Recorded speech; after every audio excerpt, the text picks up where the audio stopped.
Pemerintah Kota Palembang kembali menggelar operasi pasar murah, sebagai upaya membantu masyarakat di tengah naiknya harga kebutuhan pokok.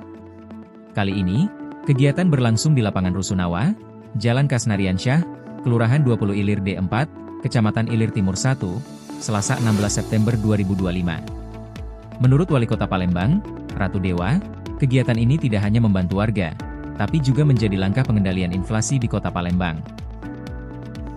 Pada hari ini, pemerintah kota dalam hal ini Dinas Perdagangan Kota Palembang mengadakan pasar murah di kawasan Kasnariansyah, dan ini sebenarnya sudah rutin dilaksanakan setiap minggu, tetapi keliling ke 107 kelurahan dan juga di 18 kecamatan.